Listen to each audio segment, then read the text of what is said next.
The Bible is inerrant. This implies it is true in all that it teaches, which is different from all that it says. In ancient times, studying the Bible is how people learned important lessons, which increased the odds of survival in a hostile, unforgiving world. Rather than thinking the Bible is trying to teach rules by rote memorization like an elementary school math problem, where the goal is mathematical exactness, for example 2 plus 2 equals 4.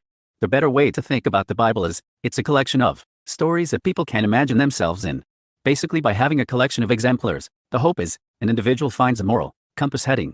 Said another way, the Bible is a tool that tries to aid people to do the right thing. An important aspect when reading the Bible is trying to be mindful of other people's perspectives. This is because how people perceive truth or what a group thinks of characters in literature is relative to circumstance. Fact is, over the years, perceptions change. A dramatic example is how Nicholas of Myra, a bishop in the 4th century, evolved into a modern-day superhero with the supernatural ability to leap tall buildings in a single bound. Little is known about the life of Nicholas, besides that he was the bishop of Myra in Asia Minor in the early 4th century. It is pretty likely that Nicholas suffered Christian persecution ordered by Roman Emperor Diocletian, and perhaps attended the Council of Nicaea in 325. One story associated with Nicholas is he gave 3 bags of gold, as a dowry to a poor man's daughters, to better the chances that the women would find good husbands. Tradition has it, bags of gold were tossed through an open window, and are said to have landed in stockings or shoes left before the fire to dry. This led to the custom of children hanging stockings or putting out shoes, eagerly awaiting gifts from St. Nicholas. Other stories tell of Nicholas saving people from famine and sparing the lives of those falsely accused. Fast forward 1,000+ years and we find waves of Dutch immigrants, who carry the legend of a generous sinner class to the New World. Basically, Dutch families took the tradition of celebrating the feast day of St. Nicholas with them to the colony of New Amsterdam, which is now the southern tip of Manhattan Island, in New York City. Basically, the Dutch lost control of their colony when the British seized it in 1664, renaming it New York. The poem, A Visit from St. Nicholas, which is better known as The Night Before Christmas, appeared at first as an anonymously penned work in 1823, and its author remained unknown until 1837, when it appeared in the New York Book of Poetry credited to the Episcopal biblical scholar Clement Clark Moore. Of note is the revelation of the superhero's ability to fly, since the poem states, when they meet with an obstacle, mount to the sky, so up to the housetop that coursers they flew, with the sleigh full of toys, and St. Nicholas too, further cementing Santa Claus's mythical superhero status as a response to a letter of note by an 8-year-old, which appeared in a newspaper in 1897. Yes, Virginia, there is a Santa Claus.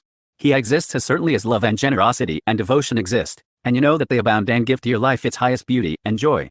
Alas, how dreary would be the world if there were no Santa Claus. It would be as dreary as if there were no Virginias. There would be no childlike faith then, no poetry, no romance to make tolerable this existence. We should have no enjoyment, except in sense and sight. The eternal light with which childhood fills the world would be extinguished. Not believe in Santa Claus. You might as well not believe in fairies. You might get your papa to hire men to watch in all the chimneys on Christmas Eve to catch Santa Claus, but even if they did not see Santa Claus coming down, what would that prove? Nobody sees Santa Claus, but that is no sign that there is no Santa Claus. The most real things in the world are those that neither children nor men can see. Did you ever see fairies dancing on the lawn? Of course not, but that's no proof that they are not there.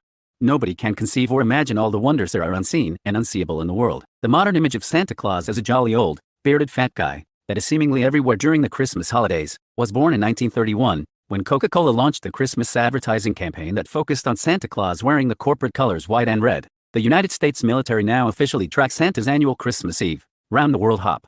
This is because an advertisement in 1955 instructed children to call Santa on what turned out to be a secret military hotline.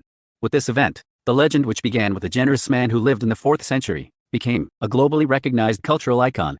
One last thing, seems the Bishop of Myra, according to legend, slapped a guy who did not believe in others having supernatural abilities.